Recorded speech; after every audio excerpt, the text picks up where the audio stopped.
Sejak putriku meninggal dunia, menantuku jadi sangat bersedih dan merasa gak semangat lagi. Padahal sudah 6 bulan lebih istrinya meninggal, akan tetapi menantuku tetap bersedih. Aku sebagai ibu, mertuanya sudah berusaha menghibur dan menguatkan hati menantuku. Namun tetap saja dia kelihatan bersedih dan sering melamun memikirkan mendiang istrinya. Menantuku jadi jarang masuk kerja dan hidupnya jadi seperti gak terurus tanpa istrinya. Selain itu, anak mereka yang masih balita juga jadi seperti gak terawat walau ada pembantu. Hingga akhirnya suamiku meminta aku agar menyuruh menantu kami tinggal bersama kami.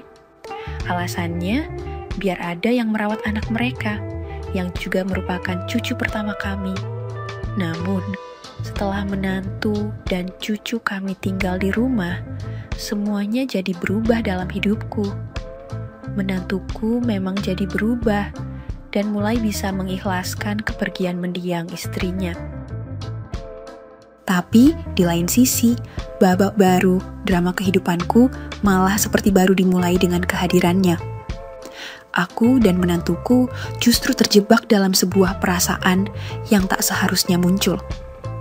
Aku sadar, kekhilafan itu adalah sebuah kesalahan dalam kehidupan rumah tanggaku. Namun, kesadaranku selalu tertutupi dengan kekhilafan yang salah, tapi membahagiakan batin. Kisahku ini kuceritakan untuk berbagi pengalaman hidup dan bisa dipetik hikmahnya. Sebelumnya, kuucapkan terima kasih untuk kawan semua yang terus mengikuti cerita di channel ini. Dan mohon maaf jika masih banyak kekurangan diriku dalam menyampaikan cerita dan kisahku. Sejak menantuku dan cucu kami yang masih balita tinggal bersama kami, rumah jadi agak ramai. Biasanya hanya ada aku dan suamiku berdua saja di rumah ini. Kadang terasa sepi di sini. Tapi dengan kehadiran cucu kami, jadi ramai dengan keceriaan cucu yang sedang lucu-lucunya. Hanya saja, menantuku tetap belum bisa melupakan mendiang istrinya dan masih sedih. Dia lebih banyak mengurung diri di kamar dan jarang sekali mau makan atau berkumpul sama kami. Hingga suatu malam, suamiku meminta aku untuk melihat kondisi menantu kami di kamarnya. Cucuku sudah tidur dijaga oleh suamiku di kamar depan, karena memang sudah jam 10 malam. Aku lalu melangkah ke kamar belakang untuk melihat kondisi menantuku. Soalnya suamiku khawatir, sejak siang menantu kami belum makan, takutnya malah sakit. Aku mengetuk pintu dan memanggil, tapi nggak ada jawaban dari dalam kamarnya. Sehingga kubuka saja kamarnya, karena memang tidak dikunci dari dalam sama menantuku. Saat itu, aku jadi sedih melihat menantuku. Dia cuma melamun sambil duduk di tepi pembaringan. Ku bilang, "Kamu makan dulu yuk mas, nanti malah sakit loh kalau kebanyakan ngelamun dan sedih. Ikhlaskan saja kepergian istrimu, kamu harus tabah menjalani hidup demi anak kamu mas." Aku berkata dengan pelan sambil mengusap punggungnya, untuk memberikan kenyamanan. Namun menantuku malah menangkap tanganku. Lalu dia menatapku dengan sangat dekat. "Ibu bisa bilang begitu karena ibu gak merasakan perasaan saya, Bu," katanya. Ku jawab, "Ibu paham, Mas. Ibu juga kan kehilangan putri ibu, tapi memang ini takdir yang terjadi. Daripada larut dalam kesedihan, lebih baik kamu coba mengikhlaskan Mas, karena kamu masih muda. Masih ada kesempatan untuk kamu mencari pengganti istrimu dan ibu untuk anak kamu. Malah ibu yang seharusnya sedih sekali karena putri ibu sudah pergi untuk selamanya. Jadi sekarang kamu harus tegar. Seandainya ibu bisa membuatmu gak bersedih, Mas. Ibu akan melakukan apa saja asal kamu bisa menerima kenyataan ini," kataku dengan bijaksana. Saat itu menantuku seperti tersadar dan dia menangis sambil merengkuh tubuhku, memelukku. "Maafkan saya ya Bu, harusnya saya bisa lebih kuat dan tegar," ucapnya dalam dekapanku. Setelah malam itu, aku jadi terbiasa menengok menantuku di kamarnya jika dia enggak keluar. Sebab suamiku juga yang menyuruhku. Karena dia merasa khawatir dengan kondisi menantu kami. Dan sejak itu pula, ada yang mulai berubah. Di saat aku dan menantuku merasa semakin akrab dan dekat. Aku merasa senang melihat menantuku sudah mulai bisa tersenyum dan sesekali tertawa. Kami jadi lebih sering berbincang sambil bercanda untuk melupakan kesedihannya. Malam itu, aku kembali ke kamar menantuku sambil kubawakan teh hangat dan cemilan untuknya. Awalnya, kami berbincang seperti biasanya tentang cucuku yang merupakan anaknya. Juga tentang pekerjaan menantuku yang sudah cukup lama dia tinggalkan karena kesedihannya. Lalu, karena kulihat jam sudah pukul 11 malam, aku pun pamit seperti biasanya untuk istirahat. Namun, saat hendak beranjak, menantuku meraih tanganku. Dia memandangku dengan tatapan hangat. "Saya masih ingin ibu berada di sini menemani saya, Bu," katanya dengan suara yang dalam. Sebelum aku menjawab, menantuku bilang, "Ibu, di sini saja, lagian Bapak pasti sudah tidur," katanya. Entah kenapa saat itu, genggaman tangannya kurasakan sangat berbeda dari biasanya. Suara dan tatapan mata menantuku juga seperti penuh dengan harapan agar aku mau menemaninya. Dan gak tahu kenapa, aku juga merasa ingin menemaninya, walau aku merasa ragu. Jujur saja di usiaku yang sudah 42 tahun, aku merasa memiliki keinginan yang cukup tinggi. Suamiku jauh lebih berusia dariku, sudah 54 tahun dan hampir pensiun. Sejak akrab dan dekat dengan menantuku, aku merasa ada perasaan yang aneh dalam diriku. Menantuku masih sangat muda di usia 25 tahun, wajahnya tampan dan lebih tinggi dari suamiku. Dan selama berbincang dengan menantuku, beberapa kali menantu mengatakan pada diriku, kalau dengan kehadiranku, dia jadi merasa bahwa istrinya masih hidup dan ada di dekatnya. Sebab dari dulu banyak yang bilang, aku dan mendiang putriku memang sangat mirip sekali. Mendengar permintaan menantuku agar aku mau menemaninya lebih lama lagi. Aku khawatir. Aku takut kalau sampai aku jadi terbawa suasana dan kami bisa saja khilaf karena suasana malam itu. Ku jawab padanya, "Sudah jam 11 Mas, kita istirahat ya. Besok kan bisa sambung lagi ngobrolnya." Namun, menantuku malah menarik tanganku untuk duduk kembali di dekatnya. "Sebentar lagi, Bu. Temani saya sampai jam 12 saja, saya masih ingin berbincang sama Ibu," bisiknya. Keesokan paginya, aku sudah selesai masak dan menyuapi sarapan untuk cucuku di meja makan. Menantuku sudah mandi dan terlihat berbeda. Dia menghampiriku dan ikut sarapan di dapur. Cucuku terlihat senang melihat papanya dan langsung saja pindah ke pangkuan menantuku. Maklum, sudah sangat lama menantuku jarang memperhatikan anaknya karena larut dalam kesedihan. Aku kemudian beranjak mengambilkan sarapan untuk menantuku, sepiring nasi goreng dan teh hangat. Pagi itu, ada yang mulai berubah di antara kami. Aku dan menantuku jadi agak merasa canggung. "Makan dulu, Mas. Kamu jadi kembali bekerja mulai hari ini," tanyaku sambil meletakkan sarapan di meja. Menantuku tersenyum menatapku, lalu bilang kalau dia mulai bekerja lagi hari ini. "Iya, Bu. Saya harus kembali bekerja dan bersemangat menjalani hari-hari demi anak saya. Juga demi janji saya kepada Ibu yang semalam saya ucapkan, Bu, saya harus menepati janji saya."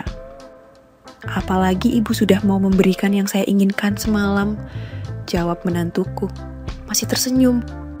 Mendengar dia bilang begitu, dadaku terasa sesak. Jantungku berdetak lebih keras. Aku malu. Kurasakan wajahku memanas. Ada rasa gimana ketika dia mengingatkan tentang yang semalam.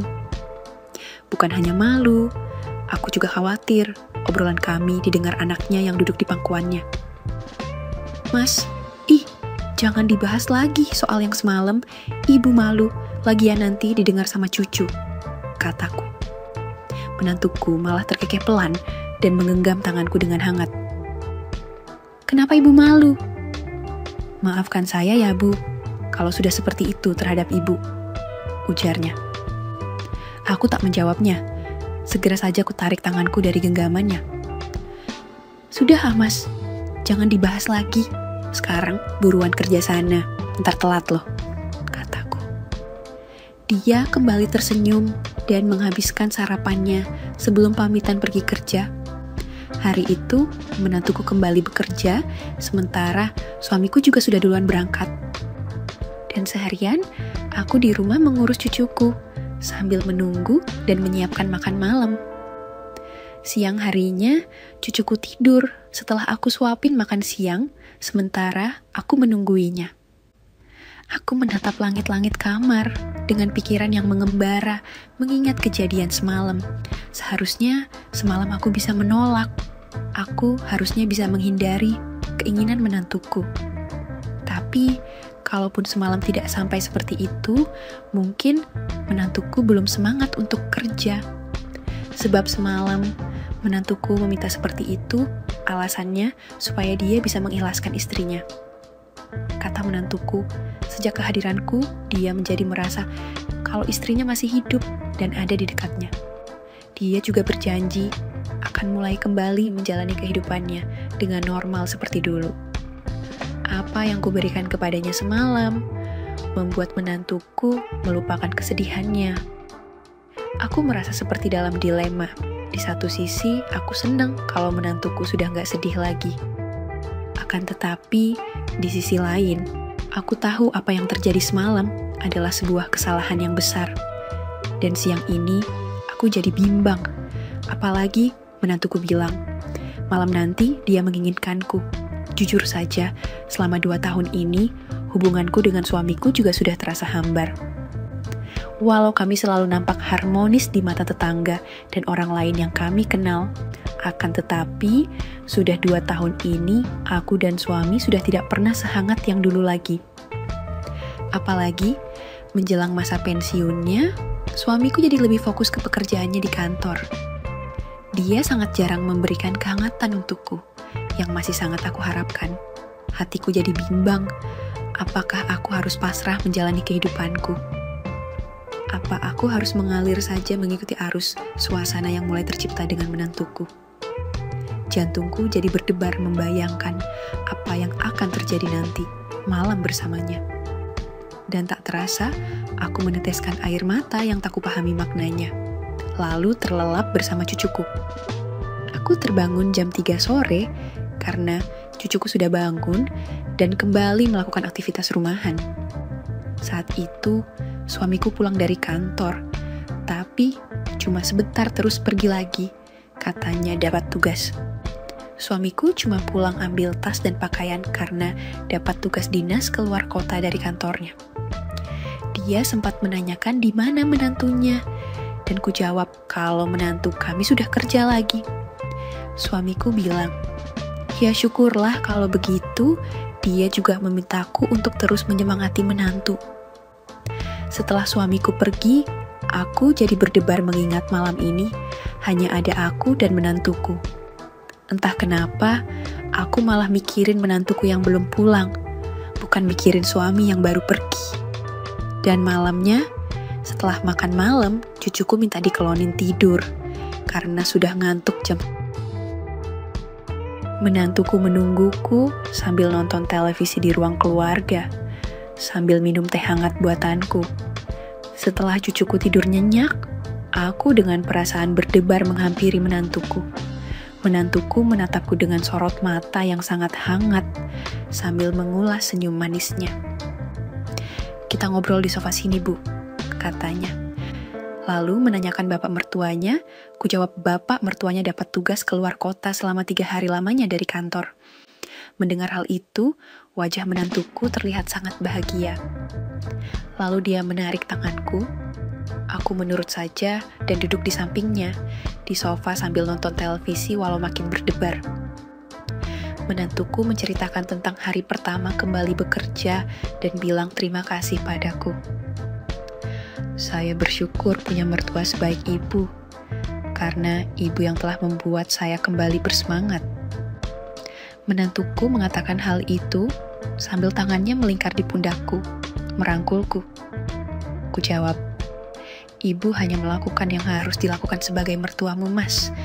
Ibu gak mau kamu terlalu larut dalam kesedihan sampai melupakan masa depan kamu. Tidak, Bu. Ibu sudah memberikan yang terbaik buat saya, dan saya beruntung memiliki ibu. Maafkan saya, jika kemarin malam sudah seperti itu terhadap ibu, tapi itulah yang bikin saya berubah.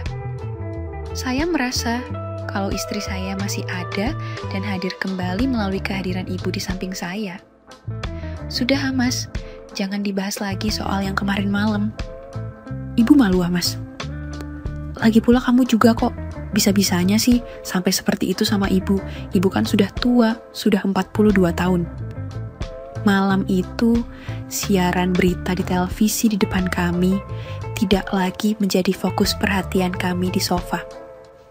Aku dan menantuku malah sibuk sendiri ngobrol dan berbincang tentang banyak hal dalam kehidupan. Di tengah obrolan, jantungku jadi deg-degan gak karuan rasanya ketika menantuku berbisik. Dia membisikkan sesuatu di telingaku, sesuatu yang membuat bulu halus di leherku meremang.